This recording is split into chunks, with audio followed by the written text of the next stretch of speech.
What's up, everybody? Welcome to episode 137 of the Monday Night Wars. I am Chad Talks, and joining me, as always, is Jmack Gaming. Hello, hello, hello. Our voices are almost gone from our Killing the Business recording. Been a long day. Yeah, dude. Lots of recording. Yeah. But we are here. We're back at it again. We are on the road to Sold Out and Royal Rumble, and we have Thunder, and it's going to be great, and we're going to run the show now. Okay, let's go.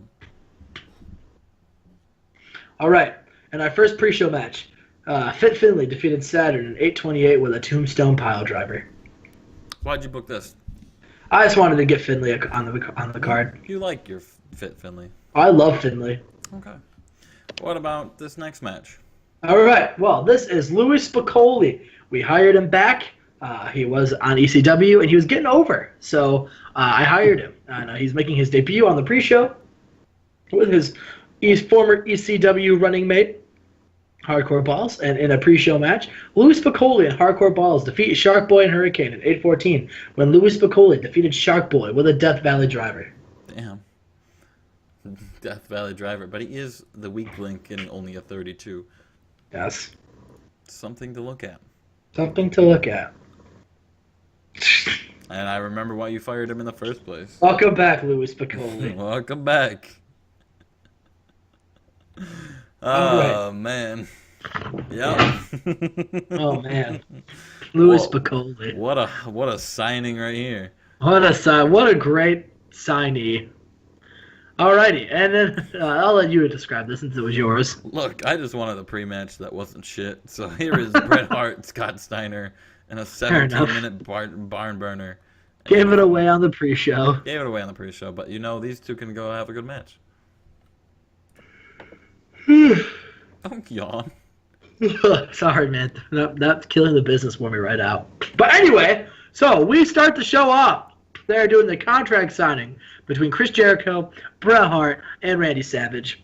And they have some banter, you know. Chris Jericho talks about how, you know, he is going to wipe the floor with both of these men. He says he's going to embarrass these two men. He says he is going to give them the worst beatings of their lives. He's going to inflict so much pain upon both of them because he says, and I quote, "I am the best in the world at what I do. Do you both understand what I'm saying to you right now? I am the best." All right? And you can just say, well, you're the best there is, the best there was, and the best there ever will be, but that's all those are is just words, because I am Chris Jericho. I am the first ever Money in the Bank winner. I am also the first ever Universal Champion, and I am the best thing going today. And then Bret Hart, you know, banters back by saying, you know, the only reason you're holding that belt is because I weakened Chris Benoit. If it wasn't for that punk Chris Benoit, I would be the champion. And then he says, so I am going to prove that I am the best when I make you tap out, Chris, and take back what is rightfully mine, what I was screwed out of, and that's the Universal Championship. And they're going back and forth, and all of a sudden you hear, oh, yeah. And he steps in the middle and he says, both of you guys are talking a big game. But let's see if you can talk the talk and walk the walk, because Macho Man is dancing on the water. I'm walking the walk, I'm talking the talk. I'm on that rocket fuel, and I'm going to win that Universal Championship. Oh, yeah. And I'm going to prove exactly why Eric Bischoff and Sting, and he looks in the air, and looks up, and even Elizabeth made the worst mistake of their lives when they counted out Macho Man Randy Savage. And then Chris Benoit's music hits, and he comes on the ring, and he says, I couldn't help overhear, Brett, you said the reason why Jericho beat you is because of me. And that logic doesn't really make sense. And I also think that I have a legitimate gripe and a claim at that belt. So you know what, Brett, you can book matches on the fly even though you're not in charge, and you know you can just insert yourself and make things a triple threat. So I went and I talked to Ric Flair, and he was feeling really generous today. So he put me in the main event tonight against the Universal Champion, Chris Jericho. And if I beat Chris Jericho tonight, then that match is going to be a fatal 4-way. And that's the main event. Jericho Benoit, main event, boys. Jericho Benoit, main event. Let's get into the first match of the night. All right, so Tommy Dreamer's been on a bit of a roll the last couple of weeks, so he's earned himself a hardcore championship match. And a decent match. Tommy Dreamer defeats Ahmed at 940 with a pinfall with a foreign object after Diamond Dallas Page comes out and distracts Ahmed. The man who will face Ahmed for the U.S. Championship at Sold Out just cost his opponent his second title, the hardcore title. Tommy Dreamer wins. Once again, the hardcore championship. It's like the longest. He's got the most reigns with this belt. And then Diamond Dallas Page is in the ring, and he says, "You know what, Ahmed? You've costed me wins, and I just cost you a win. So you know what? Let's have a match where no one can cost anyone anything, and let's make our match a steel cage." And Ahmed, in just fury, says, "You're on. I'm going to kick your ass, and you're not going to be able to go anywhere or do anything to stop it. You want a steel cage? Diamond Dallas Page versus Ahmed. U.S. title inside a steel cage." Page in a cage. Page in a cage. All right, so we go now. We go to commercial. We come back, and Low D's like, "Yo, yo, yo, yo, yo, yo, yo, what's up? It's the Lowdown with Low D, and of course, the sickest boy in the game, Sick Boy." He says, and of course, our main man, the only Hogan in the business, Brogan himself, Horace Hogan. All right, and Horace Hogan grabs the microphone. He says, "That's right. All right, I am the only Hogan in the wrestling industry. And unlike Uncle Has-Been, we're winning. We won last week. We're on a roll. And we're going to continue this roll, all right? Brogan and his bros are going to carry on through here, coast on through, and Horus Mania is running wild."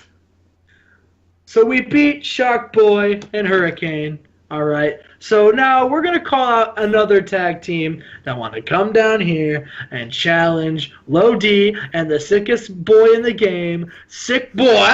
Sick Boy. Sick Boy. And once we embarrass them, I hope the nation's ready because we're coming for them tag team titles. And then out comes the faces of fear themselves, Mang and Barbarian. And about that, decent wrestling, but not much heat. The Faces of Fear defeat Lodi and Sick Boy and 825, with Mang defeated Sick Boy with a Togen Death Grip. Man, Sick Boy. Sick Boy! Tapping out. Tapping out to the Tongan Death Grip. Yes. After that match, Mang got a 72, man. After that match, Horace Hogan comes out, and he gets in the ring, and he rips off his shirt like his uncle. And he says, "Mang, Barbarian, no one beats up my friends and gets away with it. So I hope you're ready to do the job to Hogan, brother." And he runs out, and Mang and Barbarian hit him with a double boot of doom and knock him out. Typical Horace Hogan right there. Yeah. Clumsy as fuck. And we have a match. First, it shows all of the calamity that took place last week and how they want a match. Scott Hall versus Vader. And in a superb match, Scott Hall defeats Vader in 1422 with a razor's edge. I mean, it's better than Vader's last performance of a 66, but it's not much better. Not much better, but that's okay. I don't really know what's going on. Maybe he's just old. I think he's old. Yeah, I think it's like half your rosters is getting old at this point. Yeah. All right, so after that, Scott Hall celebrating the ring, and Scott Steiner comes out and hits him from behind and just starts beating the loving Jesus out of Scott Hall. And all of a sudden, Kevin Nash's music hits, and Kevin Nash runs into the ring, and he fights Scott Steiner, and the two brawl. And Kevin Nash says that he wants Scott Steiner next at Sold Out. And the crowd goes, and the crowd's going wild for it. They're barking mad for Kevin Nash and Scott Steiner. And Scott Hall gets up and says, "Hey, yo." And he's selling his wounds. He's like, "I don't like you, and I don't like you. But you know what? I want to be the referee of this match.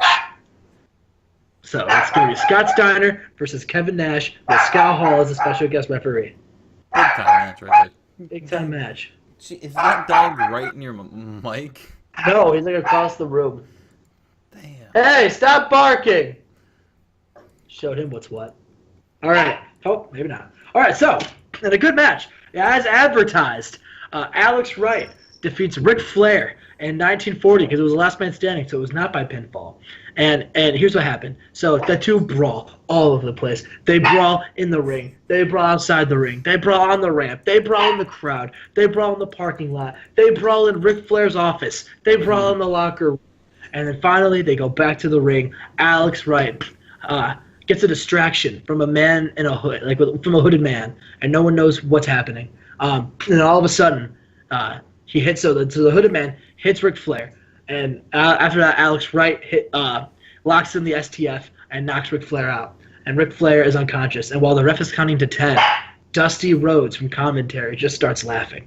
And Honky Tonk Man is like, or not Honky Tonk Man. Bobby Heenan is like, well, why are you laughing? What's so funny? Like, Ric Flair just is like getting embarrassed. Like, what's so funny? And then all of a sudden, all right, after he counts 10, Dusty Rhodes leaves the announce table, and him and Arn Anderson get in the ring with Alex Wright and this hooded figure. And the hooded figure takes off his hood, and we see Dustin Rhodes.